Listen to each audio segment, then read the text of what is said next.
Hi everybody, this is Lacey from Lacey's Journey, and today I wanted to cover the excuses I would give myself for not losing weight and confrontations and issues I've had with family members, friends, or random people concerning, weight loss and pregnancy and everything like that. Okay, so we'll start off with a few of the excuses that I would give myself, or some habits that I had, more specifically, I suppose. One of my excuses was that, oh, I've had kids, this is just the way it's going to be, it's never going to go back to normal. I gave myself that excuse. I'll be like, oh, well, I take care of kids, I'm too tired, things like that. So that was another big one I gave myself all the time, which turns out I was tired because I was not taking care of myself properly. I didn't have the right routine set up with the kids and everything. But part of that's another story. Some of the habits I had were, I do lots of hand gestures. I have a recliner that's like my favorite recliner. But the way my lower back, it has a part of it that positions funny on my lower back, especially if I've been sitting there for a while. And the baby in the crib doesn't want a nap. Anyway, so it would hurt my lower back, or I'd sit there and I'd feel like my back was bending at a funny angle, and I would just, that's really going to mess up your back and your posture and everything, your spine, because I would sit there for hours. We're talking all day long, unless I had to get up to get the baby a sippy cup, or I had to change a butt, or walk the kids to school or something, Otherwise, if I didn't absolutely have to do something like dishes or whatever, I'd be sitting in the chair. And I made excuses, oh, I'll watch them after I'm done watching this show, I'll watch them after I'm done doing this and everything else, and I never did. And then, and it was really difficult time, because more so after I realized my mistakes, because it's like I went all that time doing everything wrong. Giving myself excuses, saying it's okay to be like I am when it's not. It's completely unhealthy. And a lot of the things that kicked my ass into gear, so to speak, Michelle McDaniel's, Obese to Beast, Papa Swolio. He's awesome, you guys. Swolenormous X. It's amazing. Anyway, reading those, and doing, listening to podcasts, the YouTube, everything, seeing the community and the people lifting each other up and everything, it was definitely like a big wake-up call for me, realizing that, past pregnancies and things, it's no excuse. Now, on another note, some confrontations and issues I've had with family members and friends. Oh, sorry, someone was calling. It came up on my screen. Anyway, part of that is that, I would say, hey, I used to be a size 8 on a good day, and then a size 12 on a bad day, and I thought that was fine. But nobody believed me, and it was such the most frustrating thing in the world, because, they look at you, and they see how big you are, and they're like, there's no way.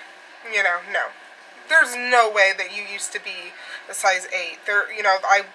They just could not look at my body now and believe that I physically used to be able to wear that size.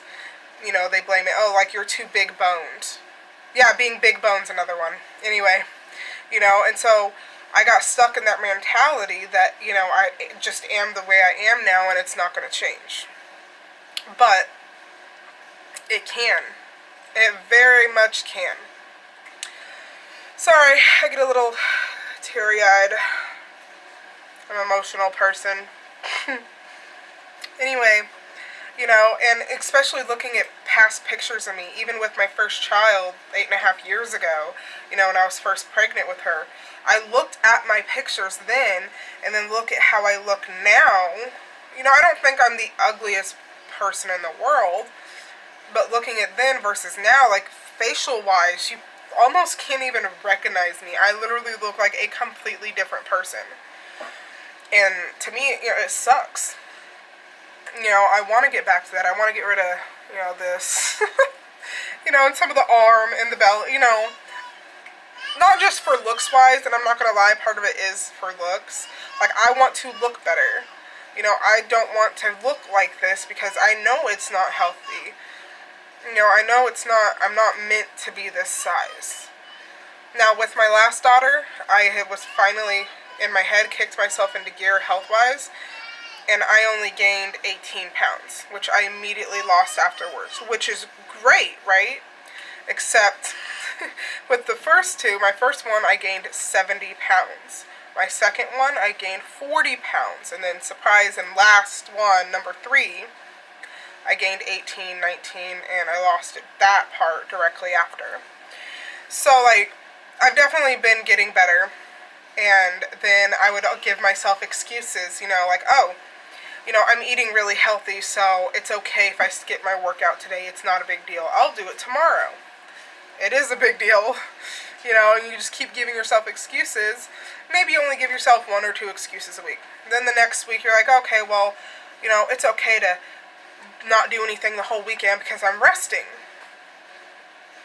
And I would come up with different excuses, different ways. And, oh, I've been eating good and kind of exercising, so it's okay to eat this really bad meal, but it tastes so good. And so it keeps piling on and things keep adding in, and eventually you go back to where you were before. So I've stopped that, over the past few months. I've really kicked myself into gear. And, my goal, honestly, is to go from whatever I am right now to back down to, I want to go to 175. As of right now, that is my goal. I want to get back down, which, depending on what I am right now, I'm not sure. That's 100 pounds, more or less, that I need to lose. It's about 15 pounds over what I was before having kids, but, I want to lose 100 pounds. That's my goal right now, and I feel like it's, reasonable. Obviously, it's not going to happen right now, but I want to do it the right way, and I don't want to give excuses. So on top of all that, like, I will actually go, and I like watching all my shows and all the YouTube channels, I'd make excuses and sit down and watch those all day. But instead now, I'll watch them, but I'll have it propped up in you're in a cabinet, by the way, in a cabinet while doing the dishes or while sweeping, so I can still watch and I can still hear, but I get things done. I'm standing up, I'm moving. And also, yes, you can have days of rest where you're not doing heavy, intense workouts, but you can still do something those days. Walk a couple miles. Do like 25 minutes, even if you break it up a little bit, of stretching and and then like a mile of walking or something. Or like, do a set something that you do every day, or at least on the days of rest, so that you're still moving, you're still getting yourself going. And, so yeah, I kind of guess I got off a track probably, but, oh well. Anyway, I hope you guys subscribe and like this video, and I will see you tomorrow.